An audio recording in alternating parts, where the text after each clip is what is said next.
Your call. We've got Alan in Nottingham. Good morning, Alan. And hi, are you there? Hello. Hi, Nick's in Norfolk. Hello, Nick. Hello, Nick. Hello. And Alison's in Bracknell. Hiya. Morning, Alison. Nick in Norfolk. On you go. Hello. Well, I heard one of your earlier guest speakers, I think, say that he doesn't think that economics is the driving force in an election. I disagree entirely. I think in a capitalist democracy or in a capitalist economy, the economy is really the kind of equivalent of a computer operating system. It guides everything that the politicians say and do. And in answer to your question, are we obsessed with the American elections here? No, I don't think we naturally are. I think, unfortunately, no disrespect to you people, but I think you are. The media are. Because it's such a sort of a good story with so many elements to it. So we get kind of seduced by it. Yeah.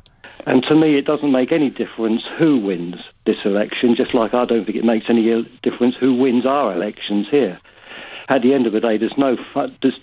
Behind all the razzmatazz and the glitz and the screaming, flag waving and everything, none of the candidates really represent any fundamental political alternative. So it may be on a knife edge over whether Romney or Obama win. It's certainly not on a knife edge over whether there's an alternative politics at stake. Are you with Nick on that one, Alan? Do you agree with Nick? Well, to a certain extent. I mean, the very simple point that I would like to make this morning is that that some of the contributors to the programme have attempted to personalise the political debate as if Obama and Romney have self-autonomy, as if they are the ones who are personally responsible for many of the orchestrations of government. But in fact, they're not. They're mouthpieces of their parties, and the party apparatus is responsible for political orchestration.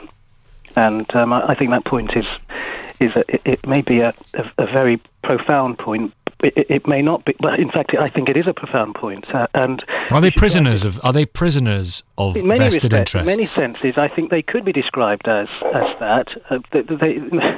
What else can they do but represent the policies that they believe in? But to a certain extent, they are beholden to the machinery of their parties. So it would be interesting to sit them down and say, in the old truth chair with the light and said, "What do you really think about the Middle East?" Or what do you really think? Because that would obviously apply to politicians across the board in every single country. So I think sometimes we just need to inject that bit of objectivity into the debate as well. That it is an interesting development which party wins, and the party's policies will have an impact on, I suppose, what we experience in the short, medium, and long term on an international stage. But to what extent Barack Obama and Romney is directly responsible for those developments, I suppose that's a debate within itself. And I don't think that they ultimately will have much of a personal impact.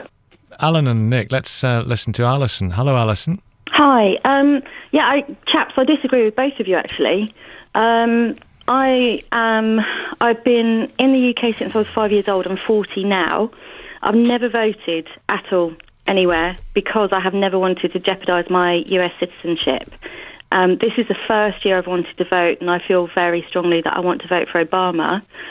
I disagree with the point that who gets elected is irrelevant, because if you talk to any American, there's a lot of strong feeling about what the past 4 years under Obama has been like, what they expected, what they wanted, what they got, and what they're expecting should Romney get in. Yeah, can I just interrupt there? Hang on a minute, let me finish, and then you can have your turn. And then, as far as, it's not a person, it's a government. Yeah, on the one hand, that is true. On the other hand, that's not how the elections work. And I think you're thinking from a British perspective about US culture and US government. And I think you're trying to impose a culture shift, which is what your way of thinking is, onto a completely different nation with a completely different worldview. Yeah, we're both Western countries, but actually, how similar are we really? Well, no, the simple point I'm making is that I do agree with you that there are substantial differences between the policy impacts of the Democrats and the Republicans, and I'm sure that you have every good reason to hold your views. But what my concern is that if we personalise the debates to such an extent that we end up believing or feeling that the president the president is responsible for the intricacies of policy making, I think we're deluding ourselves. I don't disagree with you that it's not part of the allure of an election is the candidate is selected. Okay, Alison, we're short of time. Alison, come back. Yeah, I don't disagree with you that it's about, the government, but the truth is, when you look back over the past decades, you don't discuss what the governments did. You discuss what happened under this president, that president, or the other president. The president is the commander-in-chief, and the concept and the thought and the psyche of the US culture and public about the president and who he is and the role he performs, it is about an individual. As much as you might not like it, and as much as it might not actually, in truth, be a fact of he does this or that or the other, that he doesn't have all these executive powers. The reality is the way the psyche works is completely different. And I think you're imposing... What you're basically saying is then that we're allowing ourselves to be seduced by a bit of a con. I don't think it's a con. I think it's a different way of thinking that could be discussed further. But I don't think you're going to change how a US culture over decades has thought in a brief conversation of saying, I think you guys are wrong. Well, you had a good go. Thank you all very much indeed. We'll know tomorrow. Thank you for listening this morning. Rachel will be back at 6. I'll return at 7. We've got another Your Call for you at 9 o'clock. Have a really good Tuesday. Victoria is next on BBC.